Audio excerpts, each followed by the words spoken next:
My, that's a chilly start to the morning. Don't you be throwing snow ice or whatever, you ice balls at me. Oh man. Oh look. You didn't think that through, did you? So here it goes, we start again. Another beautiful little day on planet Earth. Very cold start if you ask me. -7. Yeah, good times. But we're here, we're in the war. We get the toolbox open, fire up a coffee, and let the day begin. Roll that intro.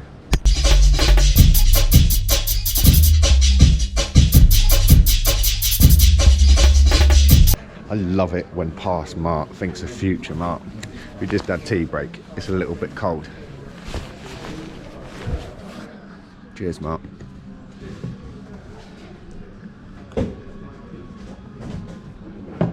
Oh. Sorry, mate. I don't want to touch your lovely clean windows. Oh, you sexy.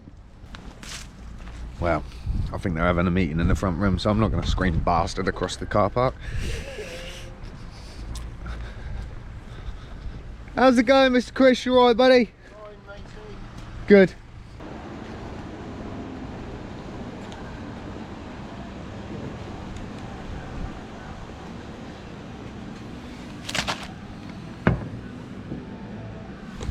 Well, there was an espresso today, but it didn't make it back to the desk.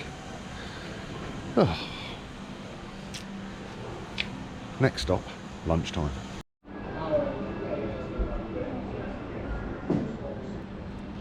So I shared this video in a post on my YouTube community yesterday.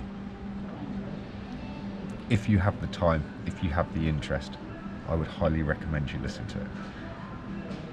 I say no more.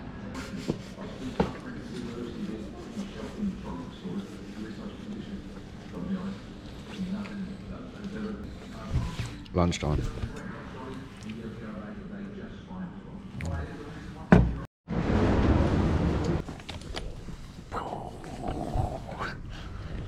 Wow. So, I'm not even going to skate this afternoon, and it's not because of temperatures. It's sure as hell not because of, like, it's not sunny, because it's sunny. I've got 10 minutes left to listen to the Alan Watts lecture on how to improve yourself. It's really peculiar, maybe, that he mentioned something in that when I went to visit my friend on the weekend, he said exactly the same thing, near enough to the words. However, he's not aware or familiar with Alan Watts. That was kind of one gnarly thought, but the point that I want to stipulate, or I just want to record, is the fact that the old adage of does a tree make a sound if it falls in a forest, or a tree falling in the forest, does it make a sound if there's nobody there to witness it? Yeah, our external world, reality, whatever you want to call it, does that exist if we're not here to observe it? So I don't know if you're going to get that. I'm not doing a very good job of explaining it. Basically, our external world that we see or claim to be is only here because we're here to observe it. Ponder that thought. And on that note, I'm going to sit. I'm going to have a lunch break. I'm going to tune out from that observation. I'm going to chill out. I'm going to catch 5 and then get back to work. But yeah, think of it. After all, it's only our senses and our experience that tells us that any of this is happening in the first place, right? Yeah. It's just too much like hard work, man. Tunes going off everywhere. Pink, Aerosmith playing down this end. Outer Space, Prodigy playing that end. It's just too much, man. His brain was just like... Yeah, I could take this position. Supposing you regard me as some sort of a guru. And you know how gurus hate each other. They're always putting each other down. And And I could say, well, I don't put other gurus down. See, that outwits all of them. See, we're always doing that. We're always finding a way to be one up. And by the most incredibly subtle means. So you see that, you see? And you say, I realize I'm always doing that. Now tell me, how do I not do that? I say, why do you want to know?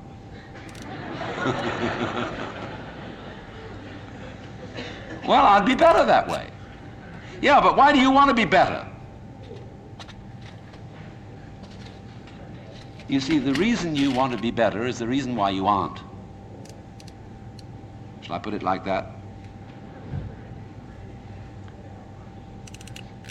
We aren't better because we want to be.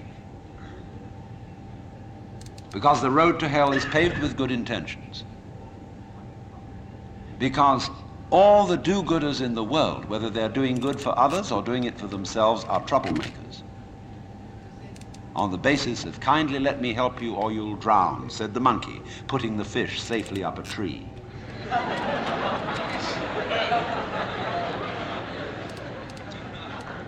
We white Anglo-Saxon Protestants, British, German, American,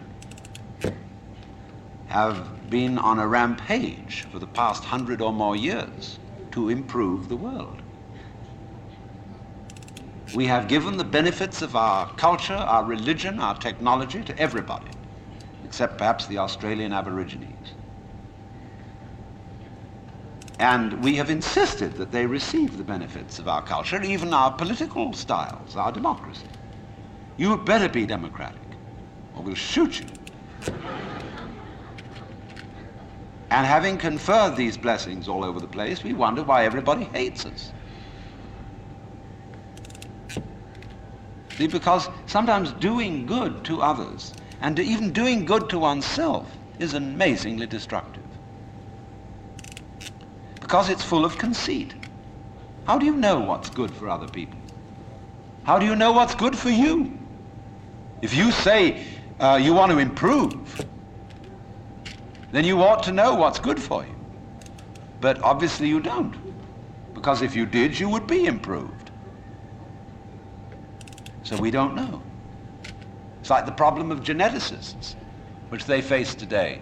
I went to a meeting of geneticists not so long ago where they gathered in a group of philosophers and theologians and said, now look here, we need help. We now are on the verge of figuring out how to breed any kind of human character we would want to have. We can give you saints, philosophers, scientists, great politicians, anything you want. Just tell us, what kind of human beings ought we to breed?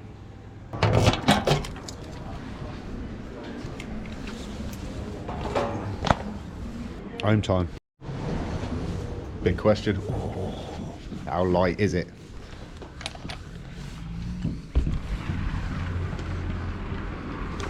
That light.